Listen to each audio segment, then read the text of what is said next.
soon the hyphen will be gone from Vice President to President-elect Joe Biden. It's a happy day for our country because Joe Biden is a unifier, because he is determined to bring people together, because he respects all points of view, and as he has said, I ran as a Democrat, I'll govern as president for all of the people, whether they voted for me or not. So I am so officially pleased with the outcome that is imminent, and also personally delighted because of the quality and caliber of leadership that Joe Biden will provide.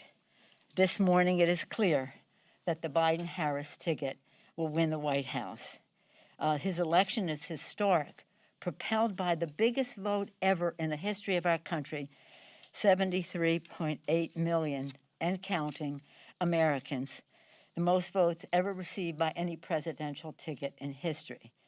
President-elect Biden has a strong mandate to lead, and it will have a strong Democratic House with him and many Democrats in the Senate. This has been a life or death fight for the fate of our democracy, as he says, the soul of our country. We did not win every battle in the House, but we did win the war. In 2018, we won 40 seats, 30 or 31 of them in districts where Trump had won before. They were in Trump districts. In preparation for the 2020 election, I said to people, you have to help us. They said, oh, you've won. Let's just do the Senate and the White House. I know we won in districts, Trump districts, with Trump not on the ballot. In the next election, he will be on the ballot, and that makes winning those districts a steeper climb. I'm pleased that we've overwhelmingly won those districts, not all of them. Not all of them. But next time, he won't be on the ballot. At least one of the reasons we were able to win so many seats was because of the caliber of leadership of our members. Some of them won, a few did not, all of them excellent. And I hope that some of them will consider going at it again. As you all know, the right to vote is a sacred right in our country, and having that vote counted as cast is the foundation of our democracy. So we must be patient. I've said to people, be calm. I said this Monday, Tuesday, be calm, be confident, be patient. And the votes are tallying, the races are called. We look forward to continued victories in House races. We have some out there. And we look forward to progress for the people, which was our agenda in 18, continues to be for the people. Lower health care costs, bigger paychecks by building infrastructure of America in a green way, cleaner government, H.R. 1, which will be the first on the agenda in January. Again, it will be H.R. 1. While we prepare for the new Biden administration, we must also move swiftly for a new coronavirus relief bill. To continue that, we want the Republicans to come back to the table, the White House, the leadership, whatever. 100, for 2 days in a row, over 100,000 cases were reported. The imperative to act could not be greater, over 9.5 million, nearly 9.5 million people infected, nearly 250,000 deaths, and tens of millions on unemployment. Again, I'm calling on the administration to come back to the table. Congress is also committed to passing an omnibus appropriations bill. This is the core of our work in the lame duck, when we don't have a pandemic killing hundreds of thousands of people and infecting millions, and making people food insecure, housing insecure, and the rest. But our responsibility to keep government open, to have an omnibus bill, and we intend to do that, not a CR, and we want to be able to do so in a way that gives confidence that we will have government open and continue to be, rather than having a CR. So, sadly, instead of crushing the virus, it appears that the Trump administration will use its final moments in office as a desperate last step to destroy every possible protection for American health and well being. So many people have said to me, and perhaps some of you along the way, what damage do you think that Trump will do between losing the election and the inauguration of Joe Biden? Maybe you didn't phrase it quite that way, but that's how I heard it. And we knew that he would be up to mischief, separate and apart from trying to destroy the credibility of our elections, which we criticize other nations for doing, and now with all enemies, foreign and domestic, making assault on our elections. Well, we have one domestic. But apart from that, on the policy side, which is why we are here, people asked that question: what will he try to do that is harmful? And this week, they showed their hand. We had suspicions of it, but couldn't speak publicly about it because until they went public. This week, the Trump administration put forward a radical new rule that would make regulations from the FDA and other Health and Human Services agency automatically sunset unless the agencies undertake a cumbersome, time-consuming process to renew them. This is a time when we need full attention of the FDA on the development and approval of vaccines. This is an opportunity cost, but it is a reflection of their disdain for science and governance. You know, they've been messing with the whole process of the FDA, trying to diminish the importance of the trials that are necessary to approve efficacy and safety of a vaccine. The lame duck rules, this lame duck Trump rule seeks to paralyze government and generations of life-saving protections and try to burden the new president elected by the American people right out of the gate. So the Trump administration will well wish to seek this regulation rule beyond HHS to other agencies as well. People have been asking for a while, as I said, what can he do? Clean air, clean water, food safety, you name it. This is a dream of the radical right wing. First they started recently on undermining the civil service, and now they're trying to say, unless we review all of these regulations, they will be sunsetted. Now, we do believe that regulations should be subject to review. That's not any objection. That's part of the process. But there is a way to do it, and the way to do it is not to first zero in on the FDA at a time when we're trying to achieve a vaccine for the people. And this is the work of the Energy and Commerce Committee, and that's why I'm so glad and honored by the presence of the distinguished chair of the Energy and Commerce Committee. You'll hear from him about this. I refer you to the National Register of November 4th, the day after the election. They put this destructive rule in the congressional record. More from our distinguished chair. Thank you, Mr. Pallone, for coming down to be here for this conversation, which is very important to the health and well-being of the American people, with a respect for science, for governance, especially at a time of pandemic when the FDA should be focusing on a vaccine and not on a Heritage Foundation agenda. Mr. Chairman.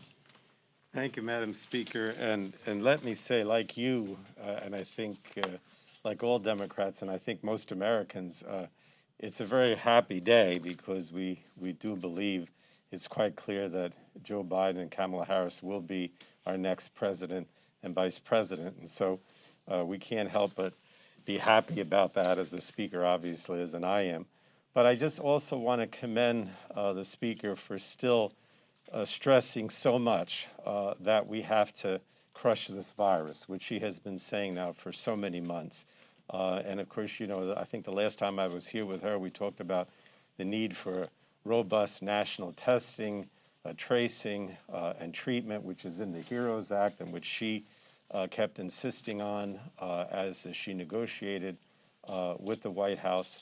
She realizes, I think as most of us do, that we're never going to get the economy back on foot. We're never going to create jobs, and we're never going to make this country strong again unless we can crush the virus. And she's just, like a laser beam, keeps insisting that that's so crucial. And as she mentioned, the numbers, the virus continues to spread. I mean, yesterday, more than 116,000 Americans contracted COVID-19. It was a one-day record since the pandemic began. So when the speaker says that this has to be crushed, it's because it's part of the reason is because it's getting worse, and we have to address it. And the sad thing, and that's kind of my role here today, is to get into more specifics about what the Trump administration is doing, what President Trump is doing in this lame duck in these last few months is exactly the opposite.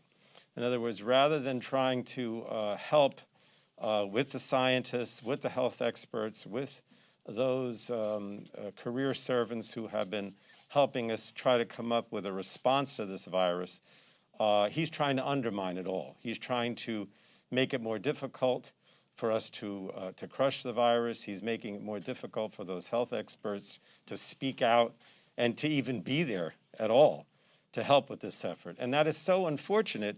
He's moving in the exact opposite direction of what the speaker and most people say we need in order to crush this virus. And so I just wanted to talk a little bit about these two things that the speaker mentioned. One is this executive order threatening the civil service employees. A lot of the people who are helping us within HHS and other agencies are career civil servants. And he issued this last-ditch effort to fire career civil servants on October 21st, this executive order. And, this includes people at the FDA and the CDC, as the speaker mentioned, and basically says that over the next month or so, the president and his administration could put out a new schedule classifying career civil servants, for example, somebody like Dr. Fauci, as essentially non-civil service employees who can be fired. You remember that at one of his rallies just before the election, he suggested that he might fire Fauci after the election. Dr. Fauci is an example of the type of person who could be fired under this executive order and possibly even be replaced by people like Dr. Atlas, who are not qualified, to actually deal with this virus effectively because of their lack of background or the policies. And all of this before he leaves office on January 19th. Now, some said, well, is he really going to fire these people? I don't know. But the very fact that this is in place is a threat, right? So in other words, it's either I'm going to fire them or I'm going to threaten them with the fact that if they speak out and do things contrary to what I want to do with regard to COVID-19, then they'll know that they might lose their job. They might lose their civil service job. So effect it's really basically the same thing. Then the other one is that the speaker mentioned is this rule change that was put in place. He issued a proposed rule just this Wednesday that could be finalized, my understanding, by early December. And what that says is that there's something like 2,500 regulations within Health and Human Services. This is particular to Health and Human Services, but we may see it with other things. That says that if any regulation has been around for more than 10 years, then you have a period of time to justify it. Otherwise, it expires and sunsets. Now, these are all regulations that deal with, food safety, approval of drugs, which has been such a controversy because, he's always been trying to approve these drugs that we know the scientists think really are not effective. And beyond that, though, it also diverts resources. In other words, if the staff who are working to crush the virus has to be diverted to justify and, spend all their time dealing with this regulations that they would not want to sunset, it's it's also a question of staff time that takes away from our ability to actually deal with the virus. The comment period for that closes December 4th, and he could actually then put it in place and start this whole process to undermine not only the regulations that now are over 10 years old, but others that might become 10 years old later, during the Biden administration. So we're just trying to emphasize, why is this president doing these things that undermine our ability to crush the virus rather than working with the speaker and trying to put together a plan, like the HEROES Act, that would make a difference and actually effectively crush the virus. So I just want to conclude by saying this. We need the scientists and we need the public health experts. We need to scale up the testing, the contact tracing, the treatment. This is going to be, unfortunately, is likely to be a dark winter.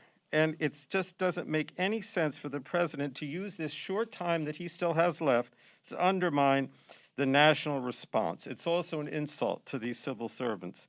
And one of the things that we certainly are going to do, because I'll go back to the committees again if I may, Madam Speaker, we're going to spend our time in Energy and Commerce and the other committees trying to shore up these agencies like HHS, CDC, FDA, that he has tried to dismantle for the last 4 years. Morale is very low, but I want everyone who works in these agencies to know that we, as Democrats, Speaker Pelosi, Joe Biden, our next president, we're on their side. We are committed to crushing this virus. We are going to support the public servants. We're going to work with the Biden administration to undo the damage and ensure that civil service protections remain in place and that we have a national response to the virus. And thank you for all that you do, Madam Speaker. Thank you. Thank you, Mr. Chairman. I do want to commend you for the testing, tracing, treatment, space, mask wearing, et cetera, that is in the HEROES Act. That was a product of your committee under your leadership, as well as working with scientists about what really is necessary to crush the virus so that we can put our children safely back in school, open up our economy. That's what we really need to do, but we need to do it safely. Further to a couple of points that you made, in terms of the civil service is a very important part of a democracy. It takes the politics out of the performance of civil servants. It is about public service being a noble calling. But if those civil servants are directed by political appointees to make certain scientific decisions or else they will lose their jobs, that undermines the purpose of safety and efficacy in terms of FDA, but also the health and well-being of the American people. I want to commend Peter Marks, the head of one of the centers at the FDA, for an important op-ed he had, I think about a week ago, talking about how the scientists were going to stick with a plan to do this in a way that gives people confidence in the vaccine that would come forward, because the vaccine is only as effective as its merit, of course, but also how people will take it. The vaccine is a big hope for us, but it's not the only way for us to stop the spread of the virus, but it is an essential way for us to curtail the further spread. So again, I thank you for your leadership in that regard, and the idea that you referenced until January 19th is the date that they want this all done by, January 19th. Can it be undone? Yes, but it takes a great deal of time and effort to undo, which took a lot of time and effort to make matters worse in terms of approvals and et cetera at the FDA. So with that, I'm pleased to take any questions. Jared? Madam Speaker, you opened by talking about this big win that it appears Joe Biden might have in the popular vote and so forth. But in that same election, in that same environment, you're going to end up losing seats off your majority. What does that tell you about what the American people want from their Congress? We lost a few seats, but as I said, we won those seats in Trump districts. He wasn't on the ballot. He is now. I think that what happened with the Democrats for Congress across the country helped contribute to the Biden success. So we're very proud to be part of that mandate. Very proud of that. Would I rather have, while I have the utmost respect for the members whose districts were almost insurmountable with Trump on the ballot, I do believe that we'll be with Biden in the White House and a Democratic Congress, and hopefully a Democratic Senate, we'll see in January, we'll be able to do great things for the American people. As I said, we've lost some battles, but we won the war. We have the gavel. We have the gavel. You don't see any sort of policy or any kind of corrective message from the American people there at all? No, I do think that we should always be evaluating and respecting what the people have to say. I myself think that, and I've said this to the members over and over again, income inequality, the disparities in income and equity in our country must be addressed, and everybody must be at the table to do that. That's something that Chairman Pallone has worked on from the perspective of New Jersey and his committee. So we have to go to that place. People are concerned about the threat to their jobs from technology, from trade, from other people, just newcomers to our country, and we have to show them this is not a zero-sum game. Somebody's success here is not taking away from your success there. So I see this as a tremendous opportunity where people are respectful of people's opinions, the diversity of opinion, and again, some members had some concerns about what happened in their district, but most of the people expressed those concerns most of them won. And we had no opportunity cost spreading a wide net. I was disappointed that we didn't win some seats in Texas. I'll be very honest about that. But nonetheless, we're paving the way. We're paving the way. We made our investments. We've won we held the House. That was our goal. If we could win more, that would be good. We're still in the hunt on a number of seats right now. So we can have this conversation probably next week with some numbers. But for right now, safely, the gavel is in the hands of the Democrats. Safely, we have the prospect momentarily, if not happening while we're here, of President-elect Joe Biden, Vice President-elect Kamala Harris. Yes, Chad. Good morning, thank you. How do you address with a more You guys narrow? always get the front seats here. I don't know. In the back a few weeks ago. Oh, okay. But how do you, with a more narrow majority, how do you address, and this is something I asked you about last week, some of these philosophical differences in your caucus, when obviously it's going to be more to the left, and from a governing standpoint, if you're going to get something done with the Senate, regardless if it's DRR or the White House, that legislation has to be more in the middle. How do you sort that out with these pressure points at both ends of your caucus? Well, let's just say this. It's not both ends of our caucus. Our caucus has its differences. I would not want to lead in a caucus that was a rubber stamp lockstep caucus. That's called Republicans. We are the Democratic Party, and we have several exuberances in our midst, and that is representative of the districts that people come to Congress to serve, and we respect that. But our unifying principle, and you would agree, Frank, is America's working families.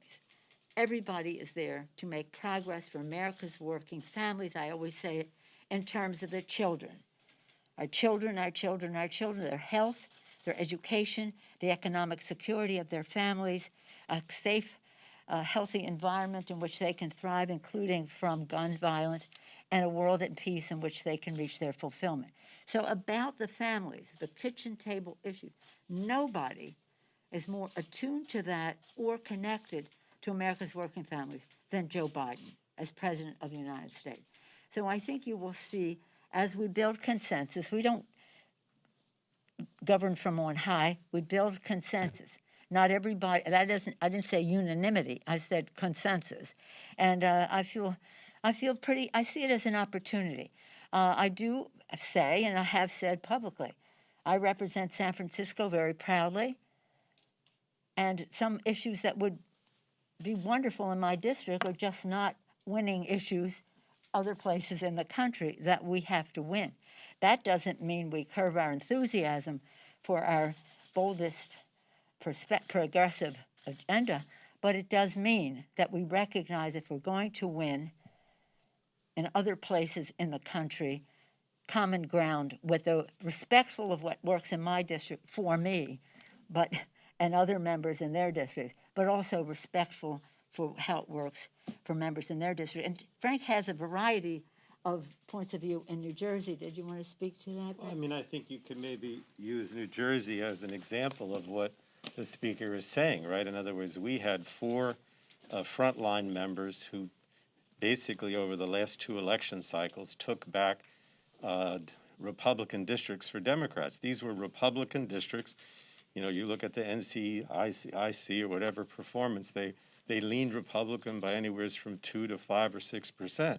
And over the last two election cycles, we captured them. Would I have liked to have, Jeff Van Drew lose? And he may still lose, actually. He may still lose. There's a path. Sure, and then that would have been a net gain. It may still happen. But I take pride in the fact that we were able to keep these four frontliners that took Republican seats over the last two cycles to contribute to a Democratic majority. So, we stand here today, I stand here today with the speaker. Joe Biden is going to be president. We retain our majority. We've reelected, and using New Jersey again, a lot of these members in districts that were for Trump in the past. So we're very proud of the fact of our success, and we have more opportunity now because we have the White House as well as the House, and maybe even the Senate, depending on what happens in Georgia. But there's not tension here inside the caucus at all?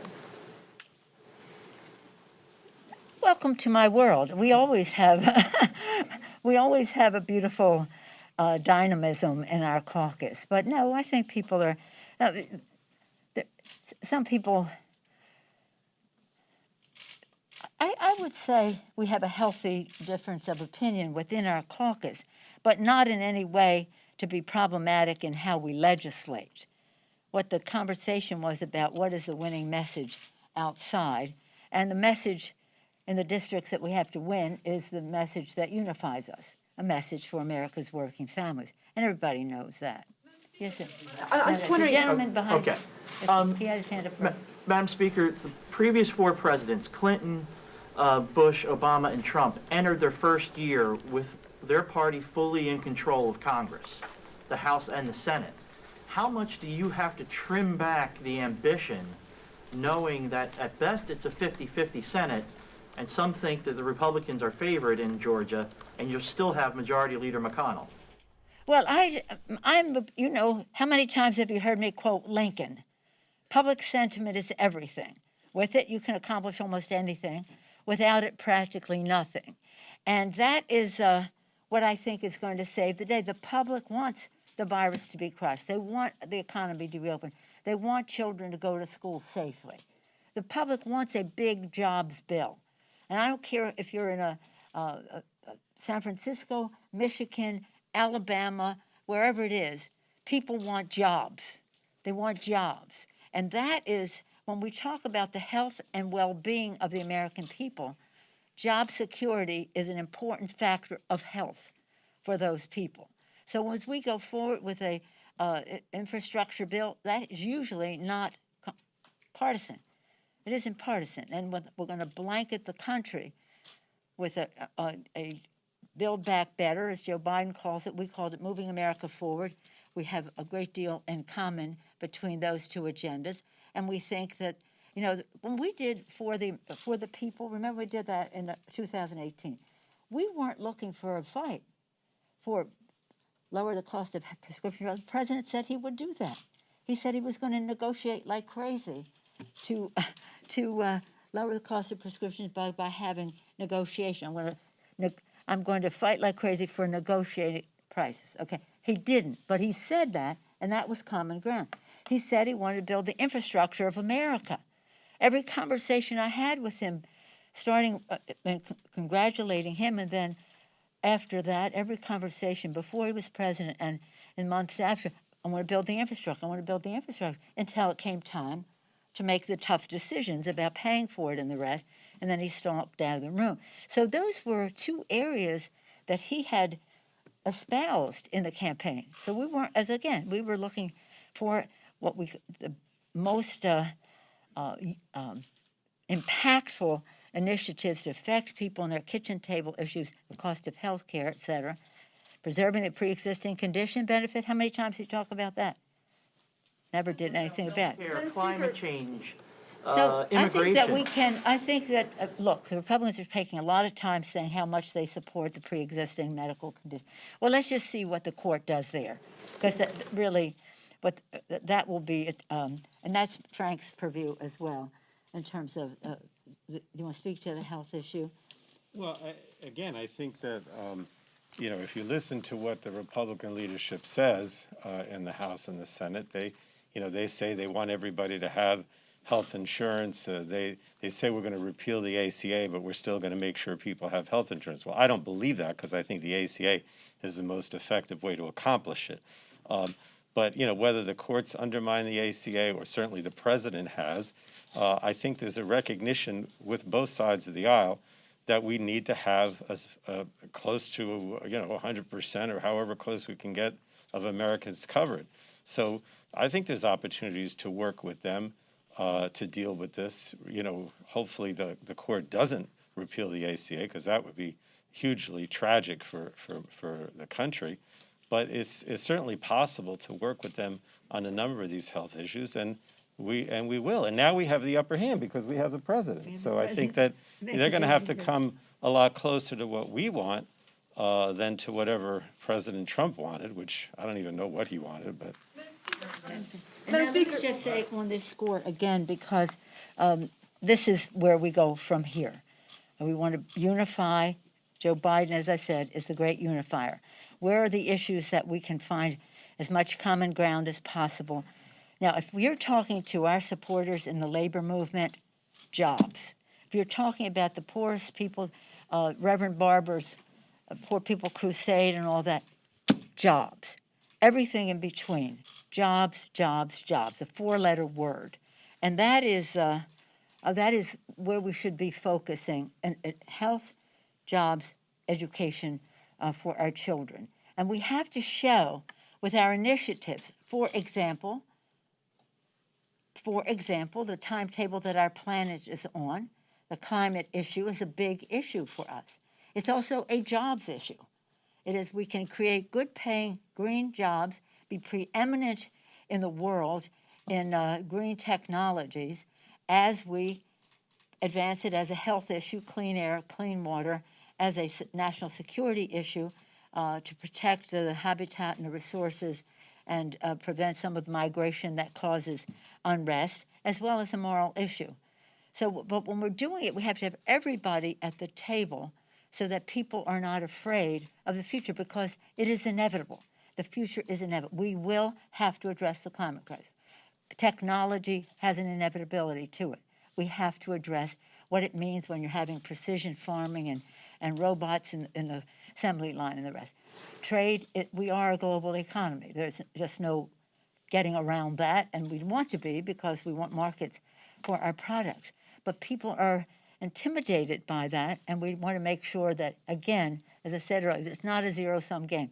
Your section wins, your section loses. No, how do we go down this path together? As I say, I see everything as an opportunity, and that opportunity is greatly enhanced by Joe Biden and his knowledge of his vision for our country, his knowledge of the issues, his strategic thinking about how to get it done, and his connection heart to heart with the kitchen table concerns of America's working families. Madam Speaker, on the stimulus question, does the election change their strategy at all? Republicans are out today saying there's good jobs numbers, let's do a smaller package now. Does that appeal to you at all with the fact that Biden will be the next? No, it doesn't appeal to me at all, because they still have not agreed to crush the virus. If you don't crush the virus, we're still going to have to be dealing with the consequences of the virus. And that's why we have said the three pillars of our bill: crush the virus, honor our heroes, that's our state and local. Over 1 million people have lost their jobs already in state and local, teachers and people in education, et cetera, because of the funds that have been used to address the virus and lost revenue because of the virus. So no, that isn't anything that we should even be looking at. It wasn't the right thing to do before. By the way, while they refused to sign up for the testing initiative, which is what science says we need, and They refuse to give an earned income tax credit to poor families to keep them out of poverty. Working families, working poor families, keep them out of poverty, where 8 million more people have gone into poverty as the COVID money has run out. They still insist on having $150 billion for the wealthiest, tax break for the wealthiest people in our country. So we are different. There's a difference between Democrats and Republicans. We have a responsibility to find our common ground, stand our ground where we can't, but make it clear to the American people what the choice is, because public sentiment, as I said, Lincoln said, is everything. But sentiment cannot weigh in unless people know.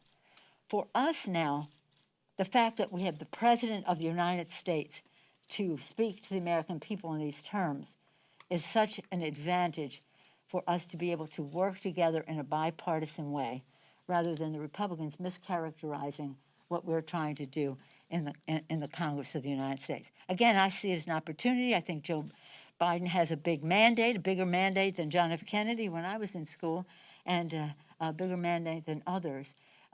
It's pretty exciting for the country because he respects every single person in our country, certainly every single person who voted, and we respect all of them. And it is, we have challenges that need to be faced because of the future, which is inevitable and all that it contains.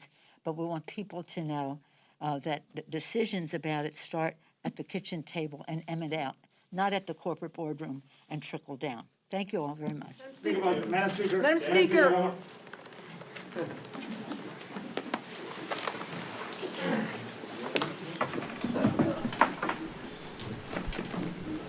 Okay, Jake, I'm just gonna live in, going right back to Cliff world. Oh, yeah. There's no legislate. I know. Infrastructure was her answer. I mean, also, didn't want to call on me. she also doesn't want to, no scale back ambitions for COVID relief, but although why would she